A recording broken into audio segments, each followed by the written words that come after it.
नमस्कार दोस्तों, आप सभी का स्वागत है आपके अपने YouTube channel astro Sonu Tiwari में। दोस्तों, हिंदू धर्म में कई पवित्र महीने बताए गए हैं जिनका विशेष आध्यात्मिक महत्व होता है, लेकिन एक ऐसा महीना भी है जिसे हम श्री हरि भगवान विष्णु के नाम से जानते हैं, जिसे भगवान श्री विष्णु का सबसे प्रिय महीना कहा जाता है, जिसे हम पुरुषोत्तम मास यानी कि अधिक मास कहते हैं। कहा जाता है कि इस महीने में किया गया जप, तप, दान, पूजा और भक्ति कई गुना फल प्रदान करता है।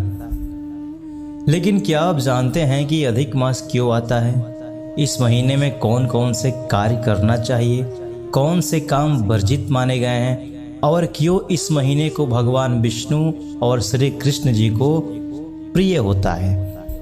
आज की इस वीडियो में हम विस्तार से यही बात चर्चा करेंगे।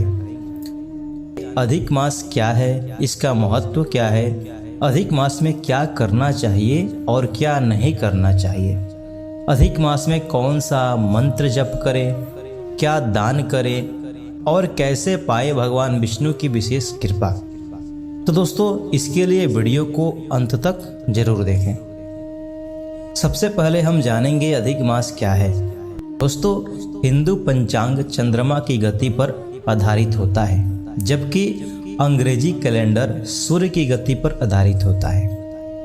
चंद्र वर्ष लगभग 354 दिनों का होता है और सूर्य वर्ष लगभग 365 दिनों का होता है, यानी दोनों में लगभग 11 दिनों का अंतर आता है। इसी अंतर को संतुलित करने के लिए लगभग हर 3 साल में एक अतिरिक्त महीना जोड़ दिया जाता है, जिसे हम अधिक मास कहते हैं। इसी अधिक मास को पुरुषोत्तम मास भी कहा जाता है।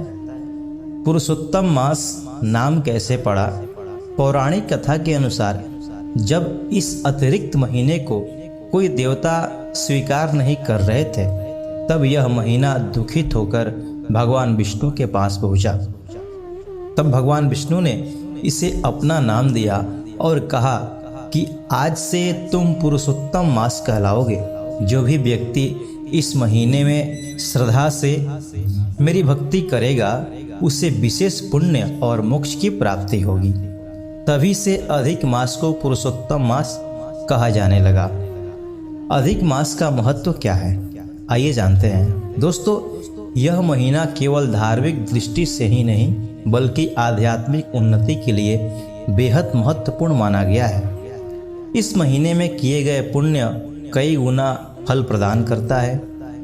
भगवान विष्णु और श्री कृष्ण की कृपा प्राप्त होती है, पापों का नाश होता है, घर में सुख समृद्धि आती है, मानसिक शांति मिलती है और मोक्ष का मार्ग खुलता है। शास्त्रों में कहा गया है, यदि कोई व्यक्ति पूरे वर्ष पूजा ना करके केवल पुरुषोत्तम मास में सच्चे मन से भक्ति भाव से भगवान विष्णु का पूजन कर ले, तो उसे विशेष फल प्राप्त होता है।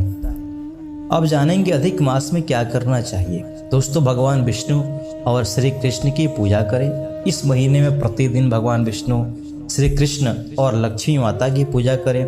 तुलसी के पत्ते को अर्पित करें, पीले फूल चढ़ाएं, घी का दीपक जलाएं, भगवान विष्णु के मंत्रों का जाप करें। प्रतिदिन इन मंत्रों का जाप करना अत्यंत शुभ माना गया है। ओम नमो भगवते वासुदेवाय नमः या फिर ओम विष्णवे नमः, इस मंत्र का 108 बार जाप करने से विशेष लाभ प्रदान होता है। श्रीमद् भागवत गीता का पाठ करें। अधिक मास में भगवत गीता, विष्णु सहस्त्र नाम, श्री भागवत कथा का पाठ करना बहुत पुण्यदायक माना जाता है। दोस्तों, दान में क्या करना चाहिए? इस महीने में दान का विशेष महत्व है। दान में आप दे सकते हैं अन्न का दान, वस्त्र का दान, गौ सेवा, जल सेवा, गरीबों को भोजन कराना, पीली वस्तुएं दान करना। कहा जाता है कि अधिक मास में किया गया दान अक्षय फल प्राप्त करता है, अक्षय फल देता है।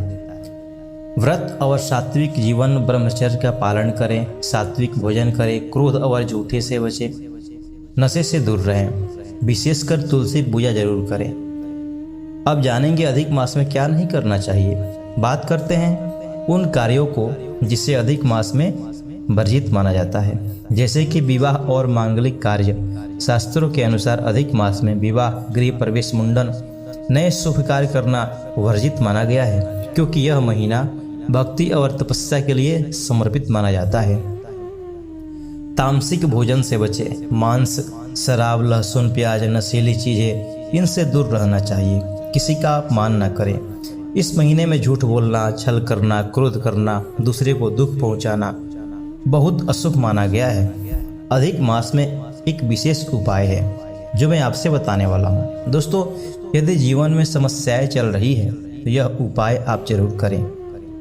धन प्राप्ति के लिए भगवान विष्णु को पीले फूल और हल्दी अर्पित करें। विवाह में यदि बाधा आ रही है तो राधा कृष्ण मंदिर में जाकर दीपक जलाएं। घर की शांति के लिए हर गुरुवार को विष्णु सहस्त्र नाम का पाठ करें। पितृदोष शांति के लिए गरीबों को भोजन कराएं और जल दान करें। अधिक मास में सबसे शक्तिशाली मंत्र ओम नमो भगवते वासुदेवाय, यह मंत्र भगवान विष्णु का महामंत्र माना जाता है।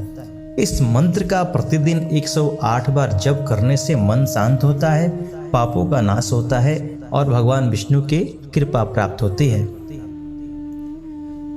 अधिक मास में कौन सी कथा सुननी चाहिए? पुरुषोत्तम मास कथा, श्री कृष्ण लीला, सत्यनारायण कथा, भागवत कथा, इन कथाओं को सुनने और सुनाने से अत्यंत पुण्य प्राप्त होता है। दोस्तों, पुरुषोत्तम मास केवल एक अतिरिक्त महीना नहीं है, यह आत्मशुद्धि, भक्ति, दान और भगवान से जुड़ने का दिव्य अवसर होता है। यदि इस महीने में सच्चे मन से भक्ति की जाए तो जीवन के बड़े से बड़े कष्ट दूर हो जाते हैं। इसलिए भगवान विष्णु का स्मरण करें, दान पुण्य करें, सात्विक जीवन अपनाएं और इस पवित्र महीने का पूरा लाभ उठाएं। तो दोस्तों, आशा करता हूं कि आप सभी को हमारे द्वारा दी गई जानकारी पसंद आई हो। तो वीडियो को लाइक करें, शेयर करें और आपका अपना YouTube channel astro Sonu Tiwari को सब्सक्राइब जरूर करें। कमेंट में लिखें जय श्री हरि, जय श्री विष्णु, जय श्री कृष्ण। दोस्तों, मिलते हैं अगली वीडियो में, तब तक के लिए धन्यवाद।